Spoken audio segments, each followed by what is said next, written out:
নমস্কার, আমি তরুণ ঘোষ। গতকালের পোস্ট থেকে আপনারা নিশ্চয়ই বুঝে গেছেন যে আমি আজকে কি ব্যাপারে কথা বলবো। এখন বাংলাদেশ সম্পর্কে শশী থারুরের যে সংসদীয় কমিটির রিপোর্ট যেটা হাতে পড়েছে নরেন্দ্র মোদীর, হাতে পড়ার পর নরেন্দ্র মোদী একটাই কথা বলেছেন যে উসি ভাষা মে জবাব দেনা পারেগা। এখন এই বাংলাদেশের নামটা উনি করেন না, যেমন পাকিস্তানের নাম করেন না, বাংলাদেশের নামও করেন না। মানে এতটাই ভেতরে ঘৃণা যে বাংলাদেশের নাম করেন না। এখন সেক্ষেত্রে এখন প্রাথমিকভাবে কর্তব্য হলো ভারতবর্ষের, সেটা হচ্ছে যে আমাদের ওখানে যে হাই কমিশন এবং ডেপুটি হাই কমিশন রয়েছে, তাদের যে কর্মীরা রয়েছে তাদেরকে নিরাপদে ফিরিয়ে আনা। অলরেডি 3টে ডেপুটি হাই কমিশন, সম্ভবত যশোর,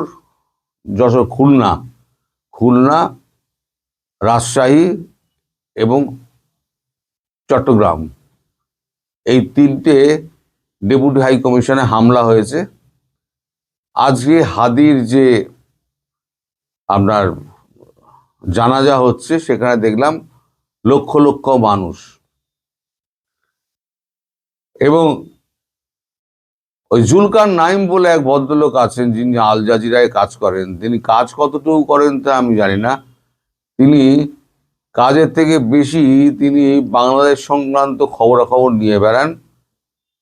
তিনি এখন ওই ইলিয়াস আর পিনাকির মতো তিনিও এখন লেগে গেছেন ভারতবর্ষে কি করে উত্তপ্ত করা যায়। এখন ভারতবর্ষের বিপক্ষে যত রকম কথাবার্তা বলা যায় তত রকম কথাবার্তা উনি বলছেন। তা ওনার আমি একটা ফেসবুক পোস্ট দেখলাম, সেখানে উনি লিখেছেন যে এই জানাজার পরেতে একটা বিপ্লবী সরকার গঠন হতে পারে এবং এখান থেকে উন্মত্ত জনতা একেবারে বাংলাদেশে অবস্থিত ভারতীয় হাই কমিশন এবং গুরুত্বপূর্ণ সরকারি স্থাপনাগুলো ধ্বংস করতে পারে। মানে যদিও এরা করতো না, এদের মাথাতে ঢুকিয়ে দেওয়া হলো যে তোমরা এবার করো। এক্ষেত্রে আমাদের এখানে চূড়ান্ত সতর্কতা অবলম্বন করা হচ্ছে, বর্ডারগুলো তো টাইট করা আছে।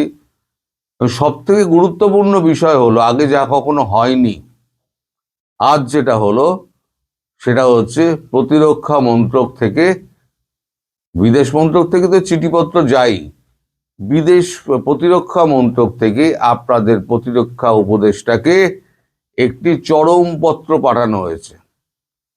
চরমপত্র মানে, প্রতিরক্ষা দপ্তরের চরমপত্র মানে সেটাকে জানবেন ডেথ ওয়ারেন্ট। এই ডেথ ওয়ারেন্ট ইস্যু করে দিয়েছে ভারতবর্ষ। তাতে পরিষ্কার করে দেওয়া হয়েছে, যদি অবিলম্বে আমাদের সুরক্ষিত না রাখা হয় আমাদের সীমানা এবং আমাদের কূটনৈতিক ব্যক্তি, তাদেরকে যদি সুরক্ষিত না রাখা হয়, তাহলে বাংলাদেশ সুরক্ষিত থাকবে না। পরিষ্কার এই ভাষায় লিখে দেওয়া হয়েছে। আরো লেখা হয়েছে সেটা আমি জানতে পারিনি, কিন্তু এই লেখাটুকু হয়েছে ডেথ ওয়ারেন্টে, যে বাংলাদেশের হাই কমিশনের কর্মী এবং হাই কমিশন যদি অক্ষত না থাকে, আর যদি আমাদের সীমান্ত সুরক্ষিত না থাকে, তাহলে বাংলাদেশের অস্তিত্ব থাকবে না। এটা পাকিস্তানকেও দেওয়া হয়েছিল। সুতরাং আপনারা যেটা ভাবছেন যে কিছু হবে না, অন্তত প্রতিরক্ষা দপ্তরের এই চিঠিটাকে তো বার্তা দেবেন। যদি না আপনাদের তো কোনো কিছুই তো খোলাখুলি বলা হয় না। আপনাদের যে স্বরাষ্ট্র প্রতিরক্ষা উপদেষ্টা বা আপনার প্রতিরক্ষা তো নেই, স্বরাষ্ট্র উপদেষ্টা যা সম্ভবত জাহাঙ্গীর আলম চৌধুরী, তার তো হাজার পদত্যাগ চাইছে, সে তো পদত্যাগ করবে না, সে নির্লজ্জ ব্যক্তি। তা তিনি এই খবরটি বলবেন কিনা। আর মোহাম্মদ ইউনুস, যিনি একটা সাদা টুপি পরে, আজকে তাকে পুরো একেবারে পুরো শকুনের মতো লাগছিল। একটা প্রশান্তি মুখ করে মুখ তো ঝুলে গেছে দুশ্চিন্তায়, কিছু ভালো ভালো কথা বললেন, কিন্তু হাদির পেছনে আসল আসল চক্রান্তটা কে করেছে তার পেছনে নিশ্চয়ই ইউনূসের হাত রয়েছে, এটা আগাম বলে দিলাম। ইউনূস একটা অস্থির পরিস্থিতির সৃষ্টি করে বলবে যে আমাদের দেশ এখন সুরক্ষিত নয়, এখন নির্বাচন সম্ভব নয়, কারণ এমনি জামাত নির্বাচন চাইছে না। জামাত বলছে নির্বাচন ছাড়াই যদি আমরা এখন লুটেপুটে খেতে পারি তাহলে নির্বাচনের দরকার কি, এখন নির্বাচন থাক। এই অবস্থায় যে চিঠিটা গেছে সেই চিঠিটা কিন্তু অনেক মারাত্মক, কারণ প্রতিরক্ষা দপ্তর কখনো এই ধরনের চিঠি পাঠায় না। এটা বোধহয় ইতিহাসে এই বোধহয় প্রথম হলো। আমি আপনাদের কয়েকটা ছবি দেখাই। যে ছবিটা ইন্ডিয়া ওয়ার জোন বার করেছে, এই ছবিটা হচ্ছে এটা হচ্ছে অরিজিনাল বাংলাদেশের ছবি। যে বাংলাদেশ দেশটা হচ্ছে এই তার ম্যাপ। তারপরে যেটা করা হয়েছে সেই ছবিটার, এটা হচ্ছে বৃহত্তর বাংলাদেশ, যেখানে বাংলাদেশের এই ডান দিকে দেখছেন এইখানে সমস্ত, বাঁদিকে এখানে হচ্ছে আপনার ঝাড়খণ্ড আছে, বিহার আছে, উড়িষ্যা আছে এইদিকে, আর এদিকে পুরো 7 সিস্টারটা আছে এইখানটা সবুজ যেগুলো দেওয়া আছে। এখানে আসাম, ত্রিপুরা, অরুণাচল, মিজোরাম, যা যা আছে সব নিয়ে নেবে। তো এগুলো তো ভারত বরদাস্ত করবে না, সারা পৃথিবী দেখছে, বরদাস্ত করবে না। এখন আমাদের এখানে 7 সিস্টার এবং সীমান্ত অঞ্চলগুলোতে সমস্ত ট্রেনিং চলছে, প্যারা এসএফ এর ট্রুপ ড্রাইভিং ট্রেনিং চলছে। এই প্যারা এসএফ এর ছবি এইখানে দিয়ে দিলাম আমি। এটা হচ্ছে প্যারা এসএফ এর ছবি, প্যারা এসএফ এর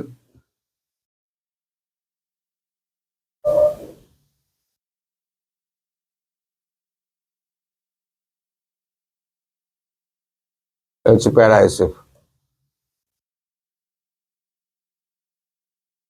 আর এই হচ্ছে ডাইভিং এর সমস্ত ছবি।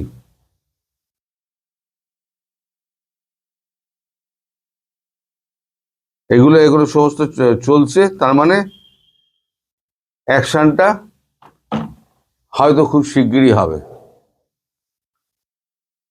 এখন আপনাদের মনের মধ্যে, আপনাদের এই যে যারা সমস্ত সোশ্যাল মিডিয়া চালান এবং যারা সংবাদপত্র চালান, যারা আম জনতা, তারা মনে করে যে ও ভারতবর্ষ কিছু করবে না, ভারতবর্ষ করতো না।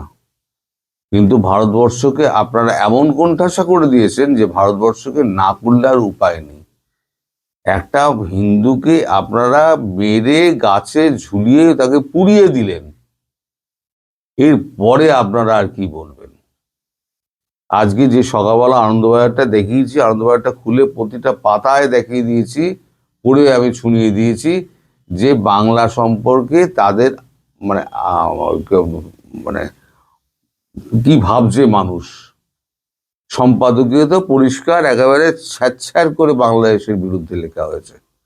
ইনসিডেন্টালি আজকে আমাদের কলকাতায় এসছেন প্রধানমন্ত্রী নরেন্দ্র মোদী এই নির্বাচনী ভাষণ দিতে। তাই বললাম না, এখন নির্বাচনের মধ্যে দিয়ে যাচ্ছে, সামনেই পশ্চিমবঙ্গে নির্বাচন আছে। তো নির্বাচনের আগে প্রধানমন্ত্রীর এই ভাষণকালে তিনি বাংলাদেশের নাম কিন্তু উচ্চারণ করেননি, কিন্তু তার সামনে যে সমস্ত প্লাকার্ডগুলো ঘুরেছে না, go back and bring Bangladesh free, এই সমস্ত প্লাকার্ডগুলো তার সামনে ঘুরেছে। কিন্তু দেখতে পাচ্ছেন, মুখে কিছু বলতে পারছেন না, কিন্তু অনুধাবন করতে পারছেন যে বাংলার মানুষের মানে মনের কথাটা কি বাংলাদেশ সম্পর্কে, হিন্দুদের, বাংলাদেশে অত্যাচারিত হিন্দুদের সম্পর্কে। ফলে ভোট হচ্ছে এমন জিনিস, আমি আগে বলেছি না, ভোট একেবারে নিজের ভাইকে পর্যন্ত উপেক্ষা করে গদি বসার জন্য। মোদি যতই সৎ মানুষ হোক, যাই হোক, রাজনীতি করছেন তো, তিনি তো রাজনীতি তার তো রাজনীতি করতে গেলে তার সিংহাসনটা বসতে থাকতে গেলে তার তো প্রয়োজন, কি বলে, ভোটের প্রয়োজন। সেই ভোটটা যদি তিনি না পান তাহলে পরে তিনি থাকবেন কি করে, রাজ্যপাট সামলাবেন কি করে? তো ফলে তাকে এমন কিছু একটা ব্যবস্থা নিতে হবে যেটা অন্তত দেশাত্মবোধকে, বাংলার মানুষের দেশাত্মবোধকে চাগার দিয়ে দেবে। আর সেই পথটা হচ্ছে বাংলাদেশকে আক্রমণ করা। এখন এই যে প্রস্তুতিগুলো চলছে এবং এই যে চরম পত্রটা যেটা দেওয়া হয়েছে, ডেথ লেটার যেটা দেওয়া হয়েছে, সেটা হচ্ছে বাংলাদেশের পক্ষে অত্যন্ত বিপজ্জনক। এখন আমাদের প্রাথমিক কর্তব্য সেটা হচ্ছে ওখান থেকে সমস্ত কূটনীতিকদের তুলে আনা। তার ব্যবস্থা নিশ্চয়ই হবে। সবাই ভালো থাকবেন, সুস্থ থাকবেন এবং সাবধানে থাকবেন। নমস্কার।